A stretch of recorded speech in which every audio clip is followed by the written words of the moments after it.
하고 여러분. 자, 지금 우리가 지금 제2성전 시대 예수님 당시에 유대인들의, 이스라엘 사람들의 자기 정체성에 대해서 살펴보고 있는데요. 자, 이들은 자신들이 선택된 백성이다라고 하는 믿음 속에서 자신들을 이방인들로부터 분리시키려고 했습니다. 그리고 자신들의 순수성을 보존하기 위한 열정은 그거죠. 순수성. 우리는 선택받은 백성이니까 이방인들로부터 분리되고 이방인들과 구분된 순수함을 유지해야 된다는 거죠. 그래서 할례와 율법에 대한 어떤 그런 열정, 그리고 분리에 대한 열정을 소유하게 되었습니다. 그러나 어떤 면에서 이것은 이방인들의 축복이다라고 하는 어떤 성서에 내재된 세 번째 아브라함 언약에 포함된 세 번째 축복을 무시하게 되는 경향을 가져왔죠. 그래서 이게 지금 하나의 부작용이고요. 첫 번째 부작용이고, 자, 두 번째 부작용은 뭐냐면 순수성에 대한 열정이 지나치게 되면 어떻게 되나요? 순수성에 대한 열정이 지나치게 되면 항상 다툼이 일어납니다. 다툼이. 정직되면 될수록, 그 다음에 규정을 엄격하게 세우면 세울수록 다툼이 일어나고, 팩션들, 분리가 일어나죠. 팩션을 뭐라고 해야 되나요? 분파주의가 일어나죠. 분파주의. 무슨 말인가요? 충분히 순수하다 혹은 더 순수해야 된다? 아니다, 좀 덜 순수해도 된다라는 거죠. 율법의 문제에 있어서도, 특별히 이제 할례나 율법의 문제에 있어서도 얼마만큼 지켜야 우리가 순수성을 유지할 수 있을까? 367개를 다 지켜야 될까? 아니면 절반만 지키면 될까? 아니면 서너 개만 지키면 될까? 그죠? 절반. 뭘 어떻게 해야 되냐라는 거예요. 율법을 366개를 지켰는데 367번째 하나 실패해버리면 순수하지 않은 것인가? 아니면 저울처럼, 그죠? 지킨 것이 많고 안 지킨 것이 적어서 저울에 내 자신을 달아봤을 때 지킨 것이 이렇게 높을 때 나는 순수한 것인가? 그죠? 아니면 꼭 필요한 거 서너 개만 지키면 되는 것인가? 10개명 10개만 지키면 되는 것인가? 이런 해석의 문제들이 달라진다는 거예요. 순수성을 강조할수록. 순수성에 대한 열정이 없으면 상관없어요. 그죠? 어떻게 살든 신경을 안 쓰는데 우리는 정말 순수해져야 돼 라고 하는 열정이 강화되면 강화될수록 다툼과 분파주의가 발생한다는 거예요. 기독교도 마찬가지고 유대교도 마찬가지예요. 그런데 3세기, 기원전 3세기 이후 마카비가 반역을 한 이후에 유대교는 예수님 올 때까지 유대교는 분파주의가 굉장히 번성을 하게 됩니다. 이 열정 때문에. 그래서 이 분파주의의 내용에 대해서도 한번 우리가 살펴보도록 합시다. 그래서 유대 분파주의, 팩셔널리즘, 분파주의인데, 자, 유대교 안에 이방인들을 향한 유연성에 반발한 유대교 분파주의가 발생을 합니다. 이방인들을 향해서 분리할 것인가, 축복할 것인가의 문제, 그죠? 따라서 분리해야 된다라고 하는 사람들은 율법을 엄격하게 지켜야 된다.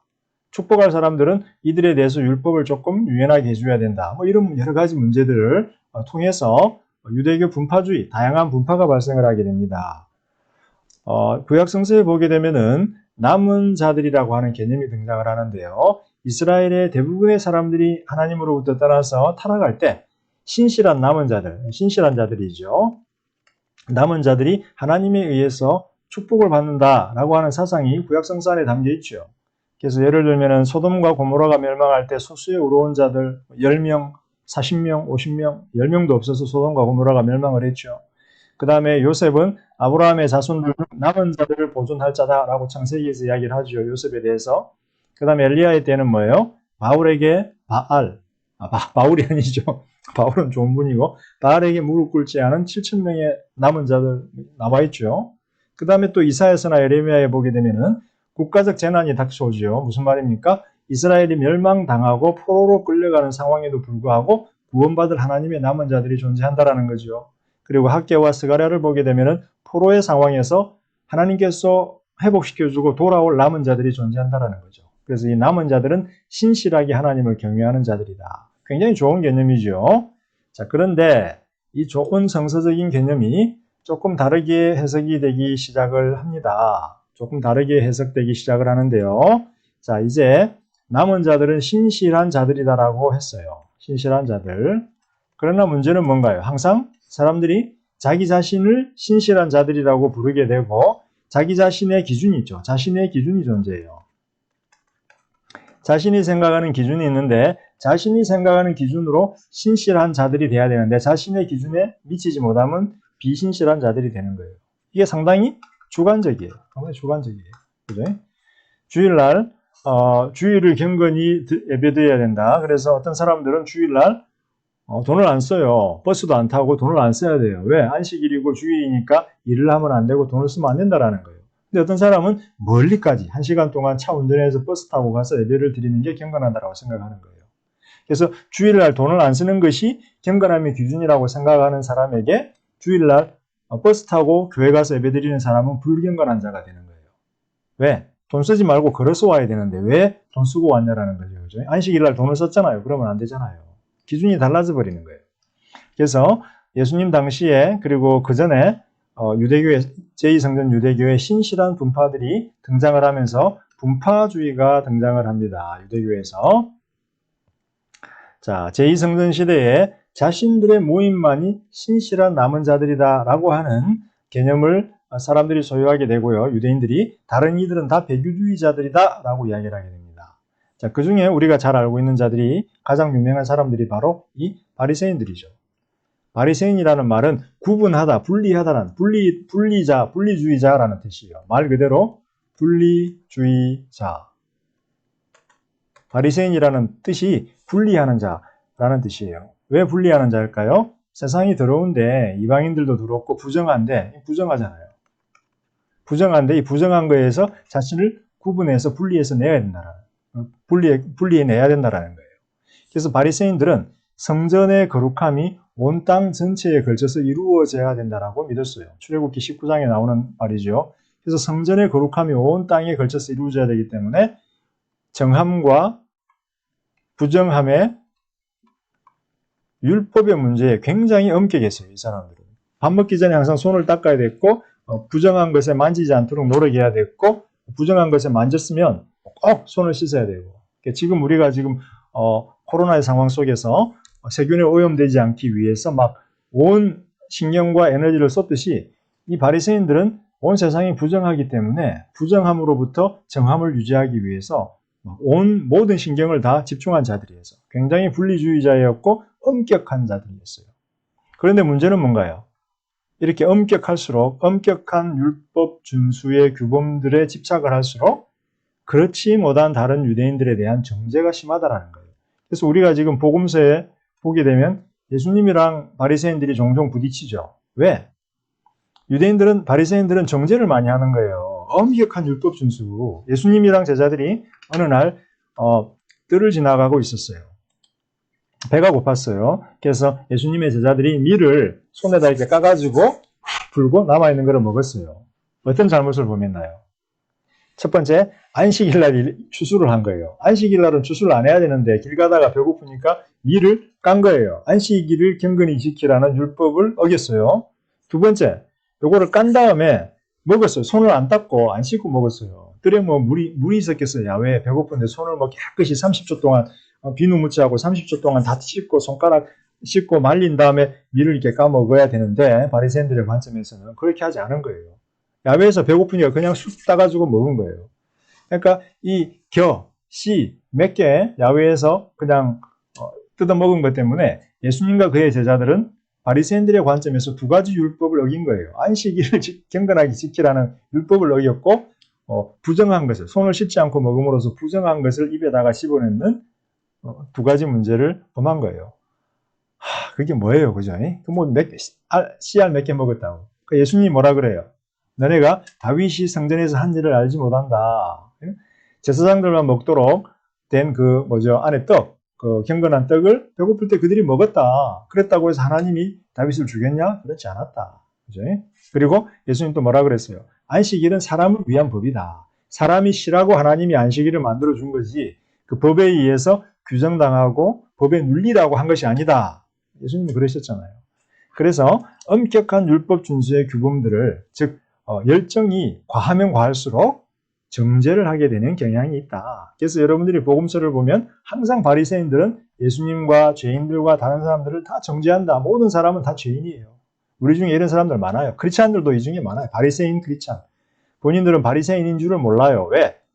이게 기준인데 이 기준에 맞게 살아야 되는데 왜 그 기준에 맞게 안 사냐라는 거예요. 항상 자신의 기준이 돼버리기 때문에 문제가 되는 거예요. 네?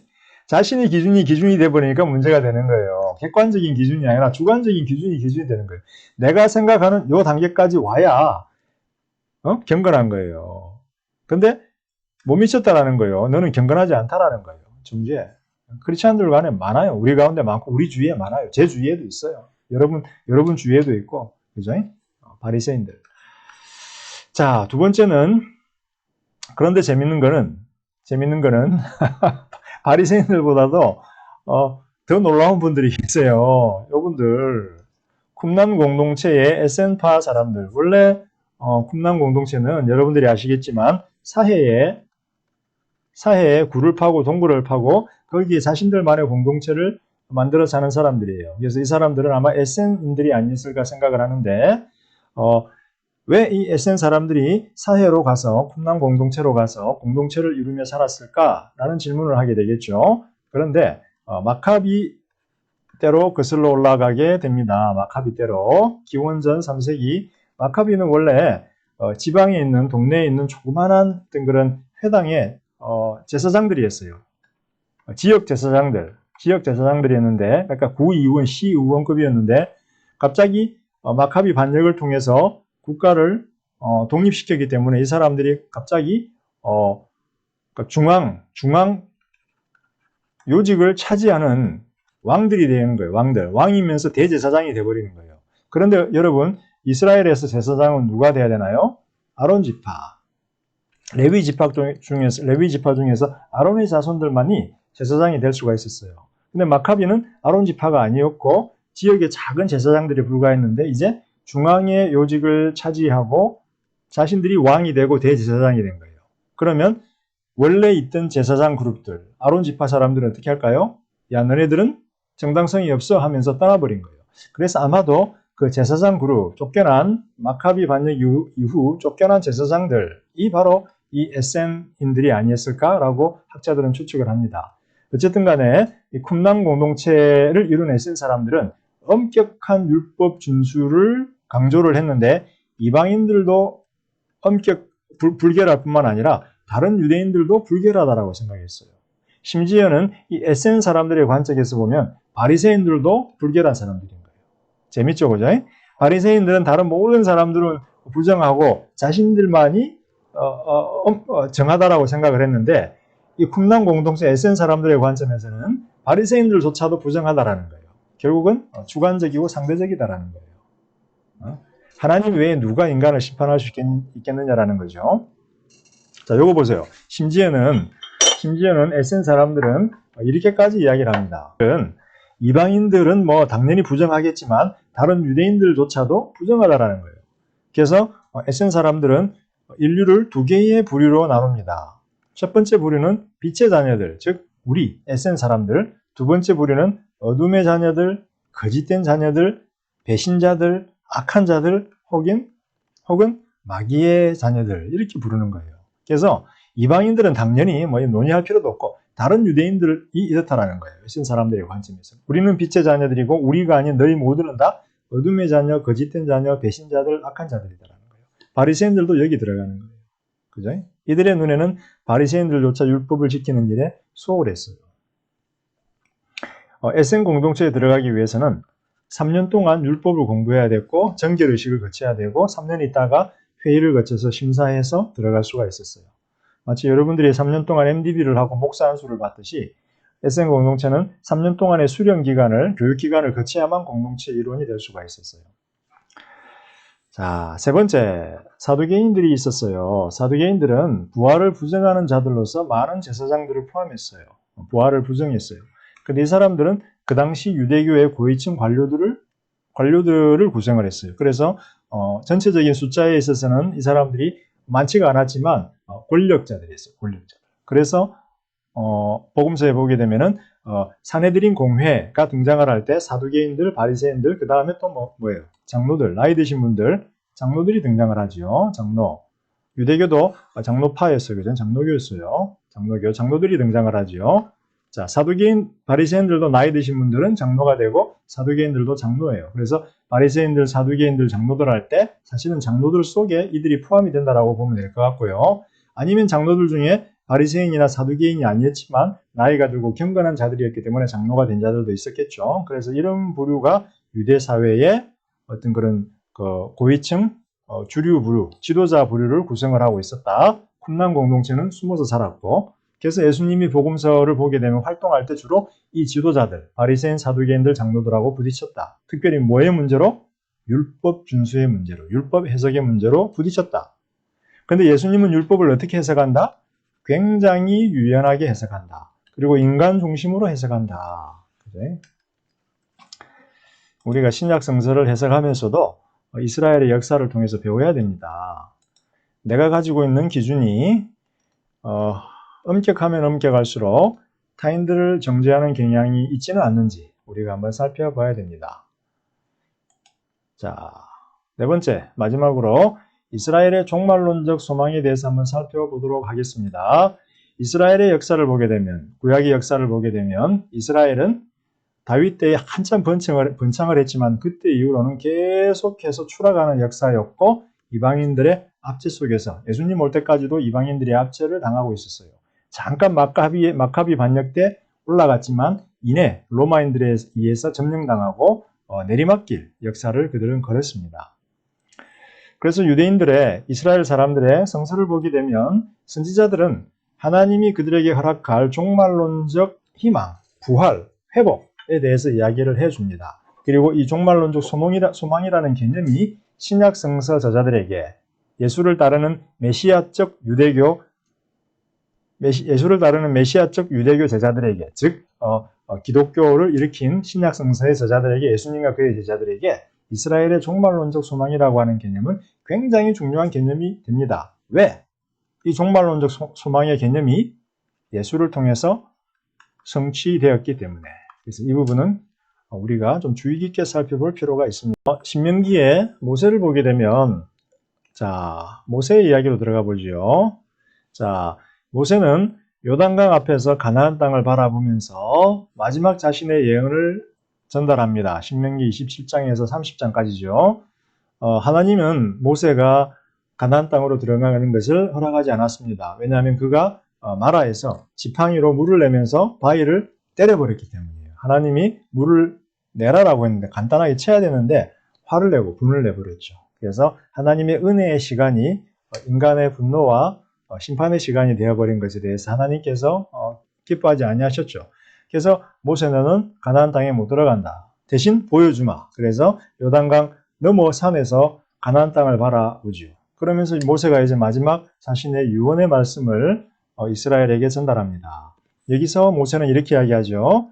유대인들아, 너희 앞에는 생명과 사망의 길이 놓여 있고 저주와 축복이 너네 앞에 놓여 있다라고 말합니다. 하나님의 법에 순종하면 생명, 축복, 근데 불순종하면 사망, 저주가 임할 것이다.